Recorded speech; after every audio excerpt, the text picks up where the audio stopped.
welcome back to the chaos that is mayhem with boxes and plastic bags and from everything that we have unpacked to put on this thing. So today we really need to get the Chevelle out of the garage so that we can clean it. But also it's really nice to get rid of all these boxes because they have been taking up a lot of space. So yeah, that's great.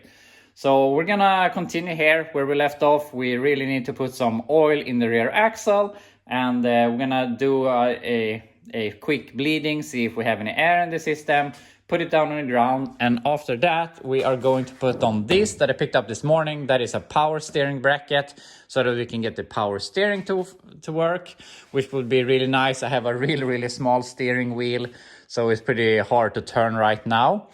And yeah, that will basically be it. Then we can get this thing out of here so we can clean the garage and get the Oldsmobile. I'm not sure if we're gonna do it outside or inside, but we really need to pull the engine out of the Oldsmobile here soon.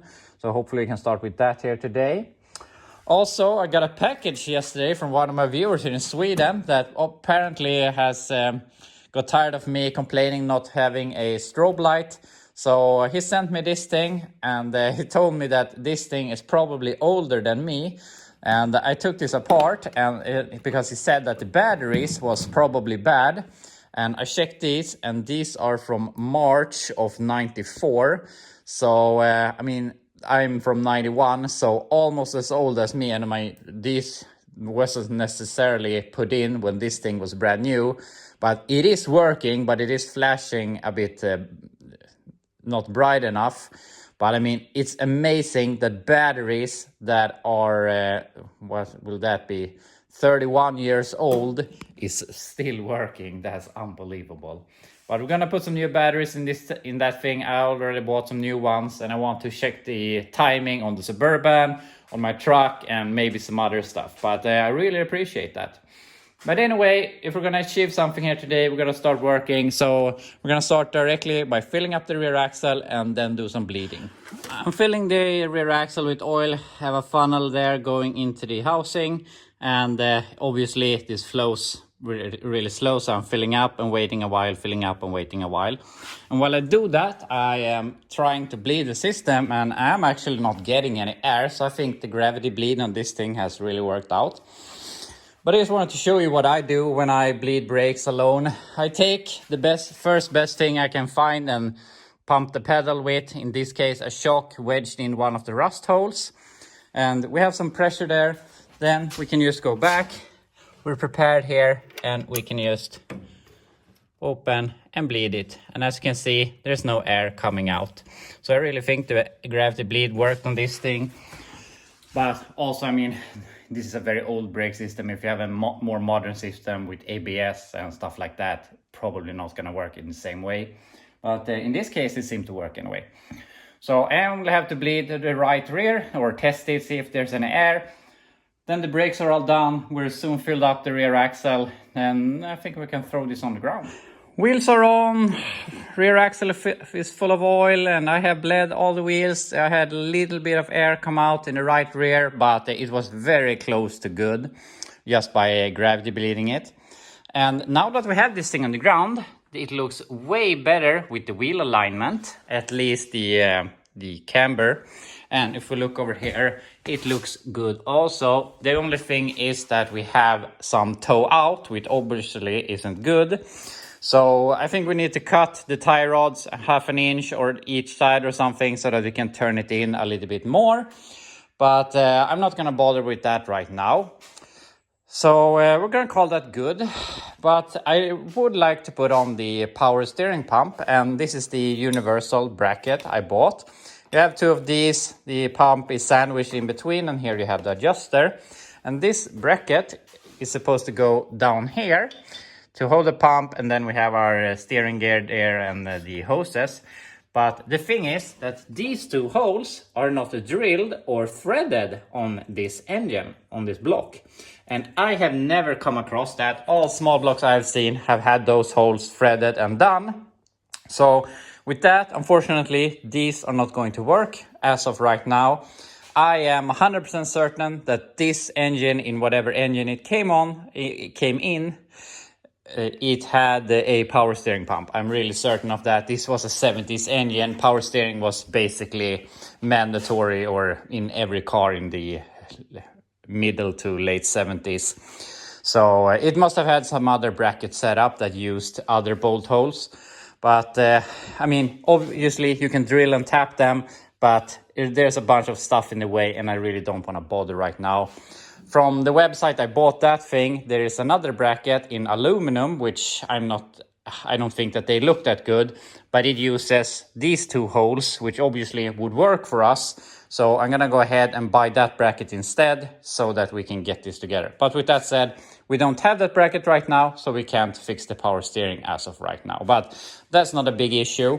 So with that, I'm just gonna free up some way here, throw out some junk, and then we're gonna drive this out of here and take it for a test drive. I'm gonna try and drive it out of here, but I thought might as well check the tab brakes before we head out.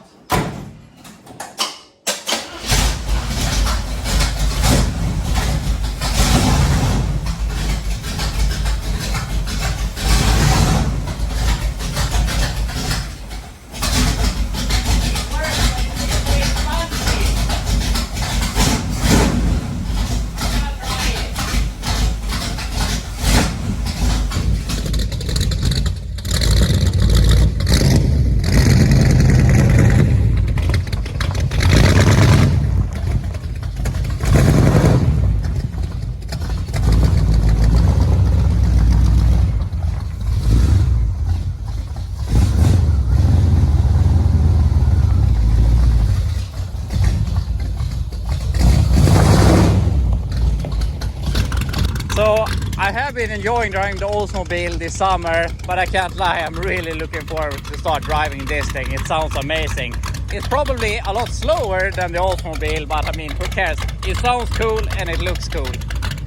But I think we're pretty low on fuel. I only have that boat tank there, so we're gonna see if I have some fuel, fill it up, then we can take it for a spin in the neighborhood. We filled up the tank. Unfortunately, I had to go to the gas station because, as usual, I don't have any gas at home. So anyway, that's done and we're ready to take a spin here and see how the brakes work. They feel a bit spongy, so I'm not sure if we have to do some more bleeding, but they seem to be working.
also I really need to fix the seat because it is sitting on one bolt, and I'm a bit too far back for driving a stick because I have to scoot over to try to push it down all the way. And also this shifter isn't really meant for this vehicle. I think it's a Corvette shifter or something, because I don't really reach the shifter without leaning over.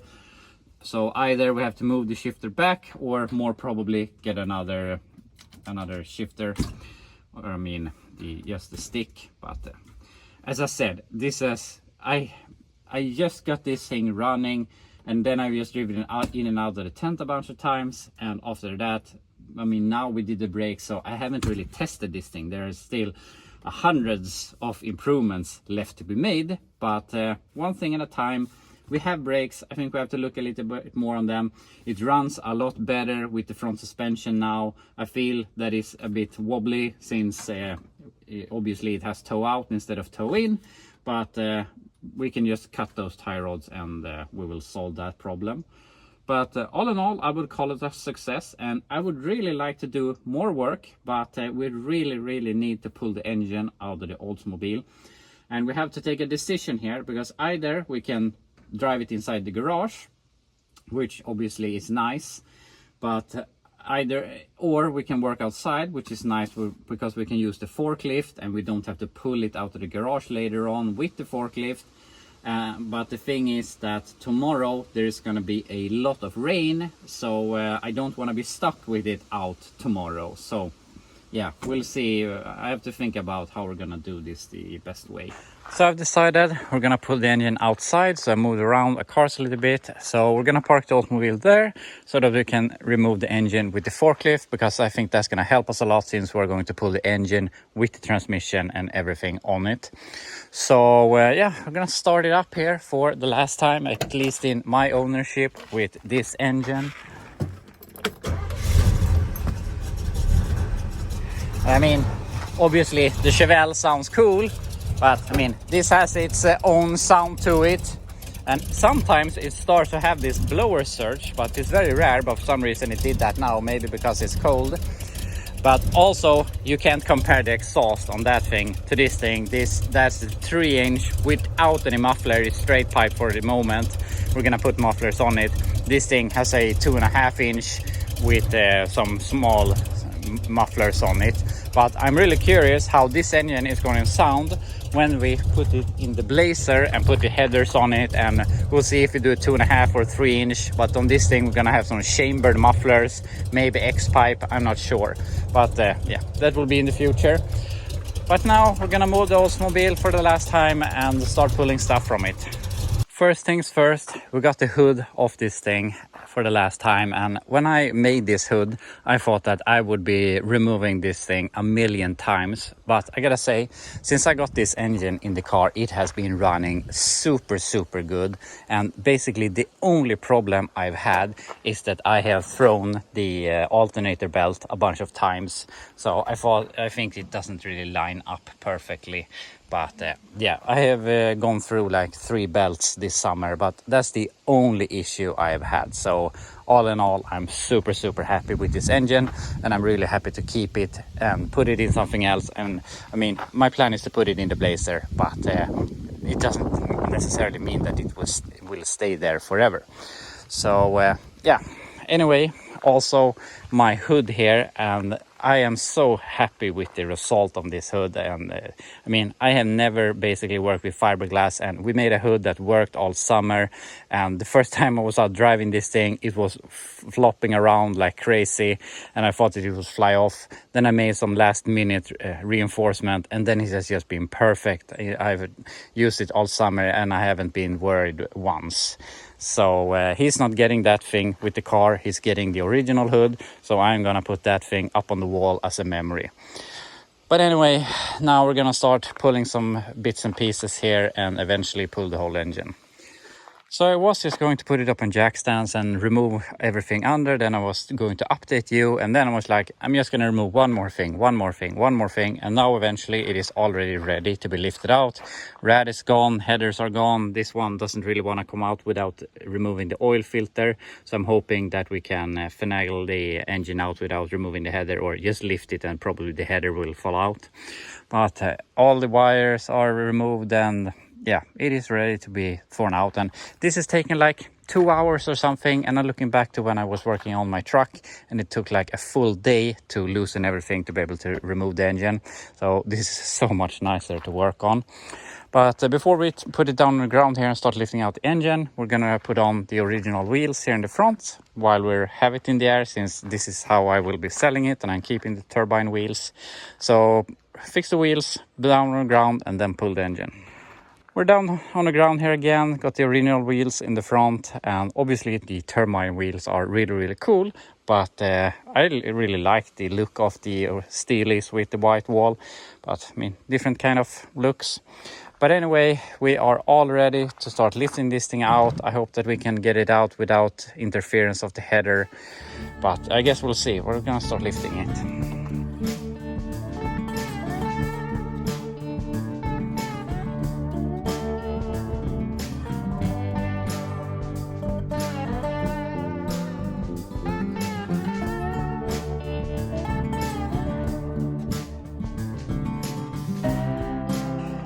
And here we have it out of the car, and it was a little bit of a struggle, but it wasn't that bad. The header hooked up a little bit, but we managed to get it out anyway.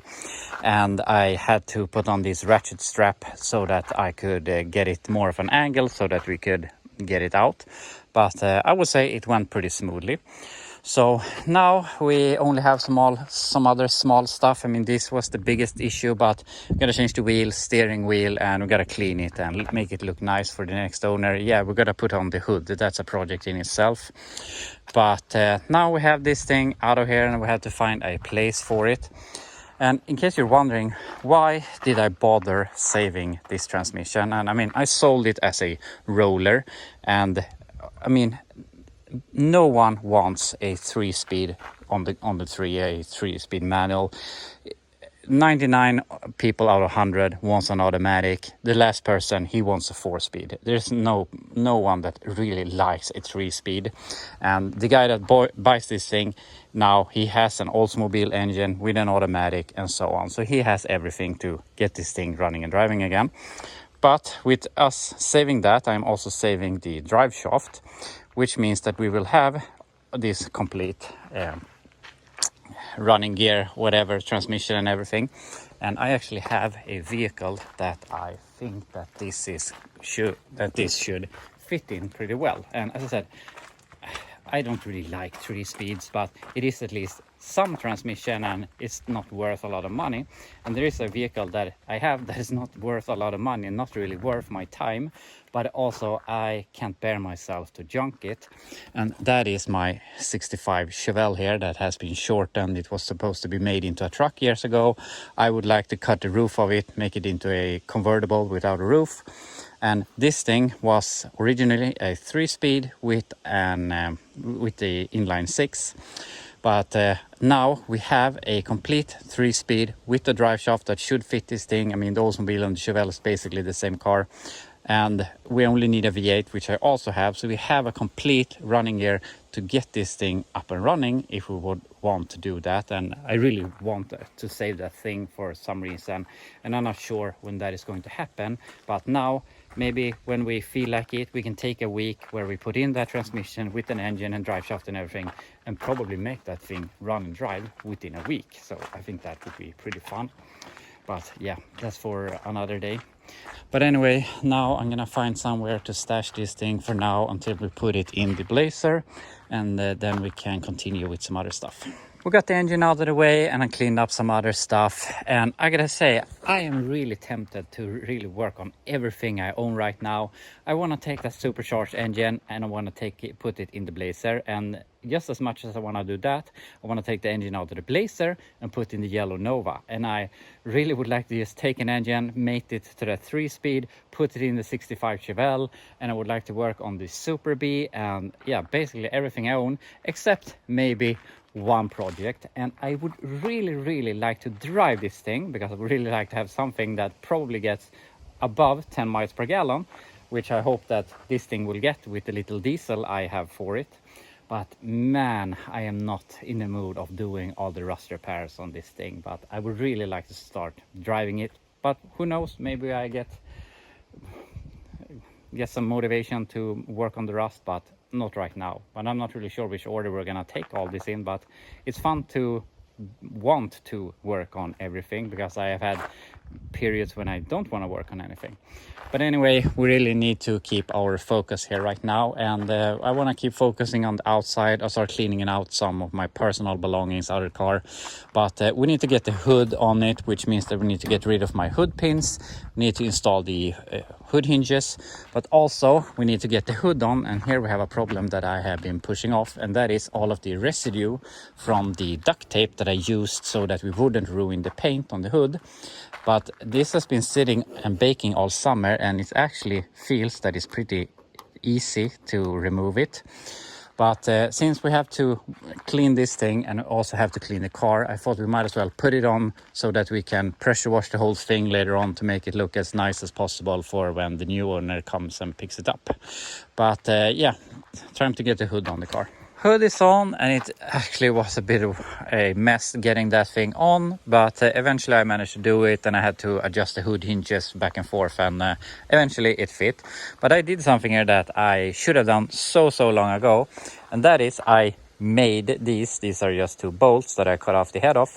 But when I put on hoods, I obviously do it by myself. It's really hard to hold it in a place where it's at an angle without sliding too far down, so that you can't align the bolts.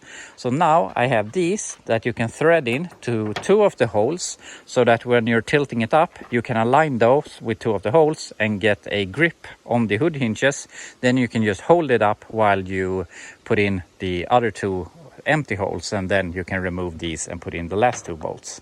So I should have done these so long ago. It helped a lot, but now I have them. Now I can take those to our next time project, whatever that is. But yeah, the hood is on. Unfortunately, we won't be able to have the time here today to clean it, but it's gonna rain tomorrow, so maybe when we have a bit of a gap in the rain, we can go out and wash it and whatnot. But also we have some stuff to do inside the car, but we won't be able to do that here today. But I'm gonna go ahead and at least remove the rear wheels and put on the original wheels. And there we have it with the original wheels, and it's amazing how a hood and a set of wheels can make it go from a muscle car to a stock cruiser, whatever. And I gotta say, I had nothing against the looks that this thing had when it was like this. It was just the hood that was inevitable with the supercharger, and the wheels, I just tried them and it fit really good. But I think that this looks really good like this, and it would look really cool if you lowered it a lot, or maybe some narrow Krager SS or Supreme wheels or something. This thing really suits any sort of stance. And when I bought this thing, I thought it was kind of ugly, but now that I've had it, I think it is a really beautiful car. And also it's fun to have something that not everyone else has. When you go at a car meet, you see 10-15 other Chevelles. I have come across one other 66 Oldsmobile 2-door post this summer. One. I have seen hundreds of Chevelles. So I think that's pretty fun. And on one end, I'm a bit sad that the Oldsmobile is leaving, but on another end, this is pretty it's called therapeutic or whatever the word is. But I mean, I think back to the start of the summer when I was really stressed out, changing engines twice on this thing, going from a 6 to a V8, and with all of that struggles and all of the other problems that I had, making that fiberglass hood. I remember standing here it was windy like hell, and I was doing the fiberglass, and pine needles were landing in it, and leaves and twigs and stuff like that. It was blowing so much that when I was applying the fiberglass, it loosened in the wind, and yeah, it was a mess, and I was really close to just giving up and not driving this thing for the summer. But I managed to pull through. I have used it this summer. I have enjoyed it a lot, and now I'm looking forward to driving something else, the Chevelle or some of my other projects. So it is leaving, and I think it's for the best right now. So we have some things left to do here. We're gonna wash it tomorrow. If the rain is coming now, and it's gonna rain from like now until the rest of the day tomorrow. So we'll see if we can get a gap when we can wash this thing. We have to do some things on the inside. We have to change the steering wheel, and we are going to change the pedals, but we can talk about more of that tomorrow. So yeah, that will be all here for today, and I'll be back tomorrow and see what progress we can make then.